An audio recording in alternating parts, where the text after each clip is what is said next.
എന്താടാ നീ ആ വാളിലേക്ക് നോക്കി കൊറേ നേരമായിട്ട് ഇങ്ങനെ അന്തം വിട്ട് നിൽക്കുന്ന ഈ സന്തോഷം കൊണ്ട് ചത്തു നിൽക്കുകയാണോ അതോ നല്ല സമാധിയിലേക്ക് ലയിക്കാൻ പോവാണോ? ടിപ്പു സുൽത്താനല്ല, ഇനി സത്യസന്ധനായ ഹരിശ്ചന്ദ്രൻ കണ്ടാ പോലും ഈ വാള് കട്ടോണ്ടു പോവും. എത്ര കോടിയായിരിക്കും ഇതിന്റെ വില? ആ അത് പറയാൻ പറ്റില്ല. കോടാനുകോടികളായിരിക്കും വില. പടയോട്ടക്കാലത്ത് ടിപ്പു നിലവറ വെട്ടിപ്പൊളിച്ചിട്ടും ഈ വാള അയക്ക് കിട്ടിയില്ല. ടിപ്പു അത്രയ്ക്ക് സേഫ് ആയിട്ടാ ചെമ്പകമംഗലത്തെ കാരണവന്മാര് ഇത് സൂക്ഷിച്ചു വെച്ചിരുന്നത്. ഇത് കയ്യിലിരിക്കുന്നവർക്ക് പണം മാത്രമല്ല, എല്ലാവിധ ഐശ്വര്യങ്ങളും ഉണ്ടാവുമെന്നാ പറയുന്നത്. ആ വാള മിക്കവാറും കുടിച്ചിട്ട് വാള് പണിയുന്ന എന്റെ കയ്യിൽ വന്നത്.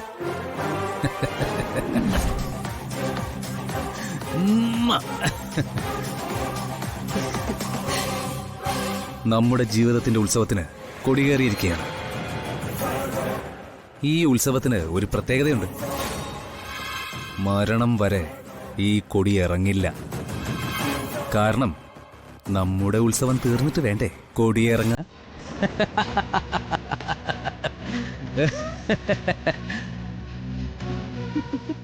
അർമാദിക്ക് ഇത് കട്ടെടുക്കാൻ ഞാൻ പെട്ട പാട് എനിക്കേ അറിയൂ. എന്തായാലും നിന്നെ ഞാൻ സമ്മതിച്ചു മൈഥിലി. ഇതിനുള്ളൊരു പ്രത്യേക സമ്മാനം നിനക്ക് ഞാൻ തരുന്നുണ്ട്. അത് ഞാൻ പിറകെ തരാം.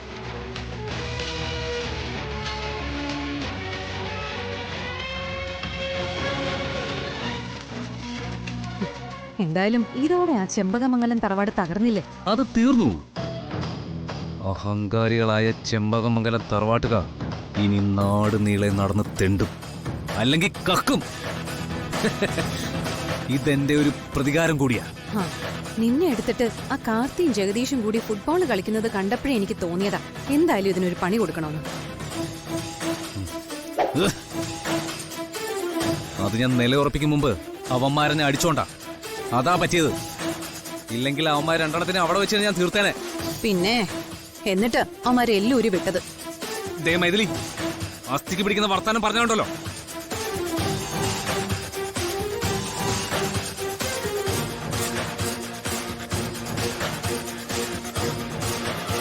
ഇടി നീ ആ തോക്കും താഴെ വെച്ചേ.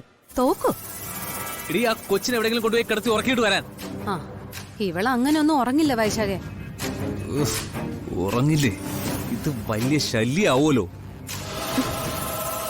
അപ്പൊ പിന്നെ നമ്മൾ എന്ത് ചെയ്യും?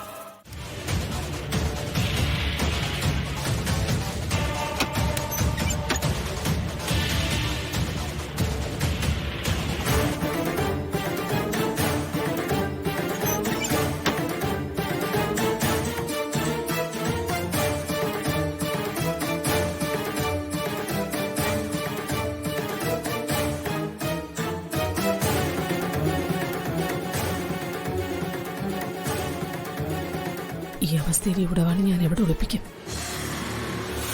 ഇതൊന്ന് പുറത്ത് കടത്തണമല്ലോ.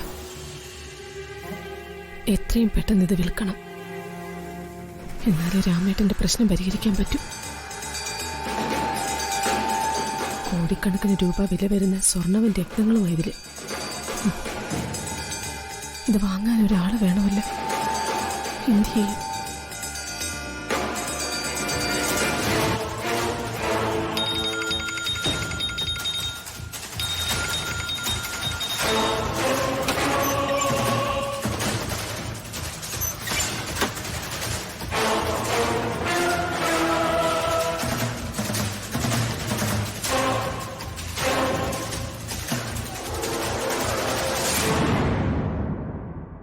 നിങ്ങൾ എന്നോട് സംസാരിക്കുന്നത് അവിടെ ആരെങ്കിലും കേൾക്കുന്നുണ്ടോ?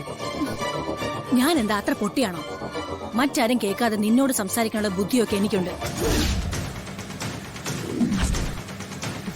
നിങ്ങൾക്ക് എന്താ സംസാരിക്കാനുള്ളത് കുഞ്ഞമ്മായി?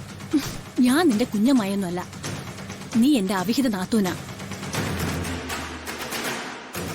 അത് ശരി. അപ്പൊ നാത്തോനും തമ്മിലുള്ള ഏർപ്പാടല്ലേ? എന്നാ പറയ്, നിങ്ങൾക്ക് എന്താ പറയാനുള്ളത് അവിഹിത നാത്തൂനെ? കാര്യം നിനക്കറിയാലോ. എന്റെയും കൂടെ സഹായത്തോടെയാ നീ ആ ഉടവാൾ ഇവിടെ നിന്ന് എടുത്തോണ്ട് പോയത്.